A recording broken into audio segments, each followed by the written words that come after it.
ఇప్పుడు జాతకాలను బట్టి జరుగుతాయి ఏదైనా కానీ. ఇప్పుడు అల్లు అర్జున్ జాతకరీత్యా ఆయనకు 6వ ఇంట్లో శని ఉన్నాడు కాబట్టి అది జరుగుతుంది సార్. ఎవ్వరు అతిథులు కాదు. నేను చెప్పదలుచుకున్న పాయింట్ ఏంటంటే కలియుగంలో డబ్బు ఎక్కడ ఉంటుందో రిస్క్ అక్కడ ఉంటుంది. There is no development in comfortable zone. ప్రతి దగ్గర సమస్యలు ఉంటాయి. సమస్యలు ఉండకుండా ఎక్కడా ఉండదు. సో వాళ్ళు ఫేస్ చేయాలి అంతే. వచ్చినప్పుడు ఫేస్, నేను ఎట్లా అయితే కష్టకాలంలో నేను ఫేస్ చేస్తానో సమాజంలో అందరూ ఫేస్ చేస్తారో ప్రతి ఒక్కరు ఫేస్ చేయాల్సిందే. అనుకోని ఒక సంఘటన కావాలని ఎవరు చేయరు. సో లక్షల మంది గ్యాదర్ అయినప్పుడు, వేల మంది గ్యాదర్ అయినప్పుడు కొన్ని ఇన్సిడెంట్స్ జరుగుతాయి. జరిగినప్పుడు అల్లు అర్జున్ జాతకం బాగుంది అని ఇప్పుడు కూడా చెప్తున్నా. మార్చి వరకు బాగాలేదు, మార్చి 29 నుండి బాగుంది. షష్టగ్రహ కూటమి అనేది చాలా మంది ఇప్పుడు కూడా చెప్తా ఉన్నా. నేను ఇప్పుడు కూడా అదే మాట మీద ఉన్నా. జాతకం బాగుండడానికి ఇలాంటి ఇన్సిడెంట్లకు సంబంధం లేదండి. ఇలాంటి ఇన్సిడెంట్ వేరు.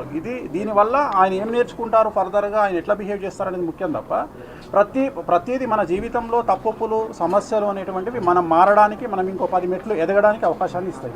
సో ఇప్పుడే శ్రీతేజ్ను చూసి రావడం జరిగింది.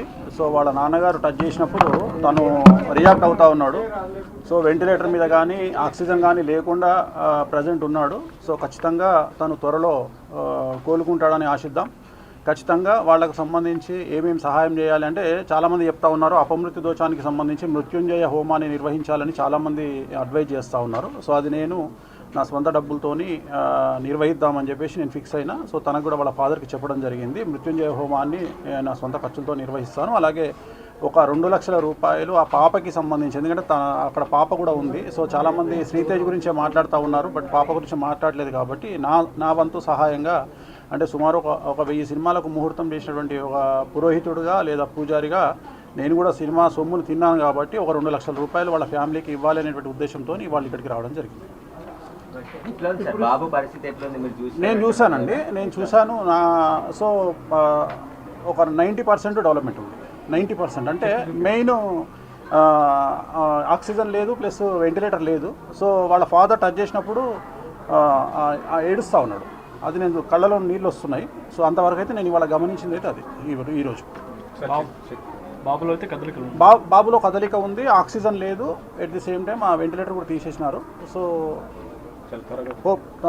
ఒక నెల అటు ఇటు అయినా ఖచ్చితంగా కోలుకుంటాడు అనేటువంటిది నా ఉద్దేశం. దానికోసమే మన మృత్యుంజయ హోమాన్ని కూడా ఈ వారంలో నిర్వహించడానికి నేను నిర్ణయం తీసుకుంటాను. అదే ఎవరైతే అపమృత్యు దోషం అంటే దగ్గరగా ఉంటారో, క్రిటికల్ పొజిషన్లో ఉంటారో వాళ్ళు బయటపడడానికి నిర్వహించేటువంటిది మృత్యుంజయ హోమము. సో ఆ మృత్యుంజయ హోమాన్ని నిర్వహించాలి అనేటువంటిది నా సంకల్పం. మాట్లాడినాను. ఇప్పుడు వాళ్ళ ఫాదర్ వస్తే అది కూడా మాట్లాడి దానికి బాబు వాళ్ళు కూడా రావాలా, లేదంటే మీరు చేస్తే సరిపోతుంది? హోమం మన ఆఫీస్లో కానీ ఫామ్ హౌస్లో కానీ నిర్వహిస్తాం. అంటే వాళ్ళ తరపున ఎవరో ఒకరు సంకల్పానికి రావాలి కదా, అందుకని 3 రోజులు ఉంటుంది. ఇప్పుడు ఏ నెలలో నిర్వహిస్తారు? ఇప్పుడే ఇమీడియట్గా చేయాలి కదా, దానికి డేట్ చేయాలి. వాళ్ళ ఫాదర్ ఎవరన్నా ఒకళ్ళు వాళ్ళ తరపున సంకల్పం చెప్పడానికి రావాలి కదా, అందుకని.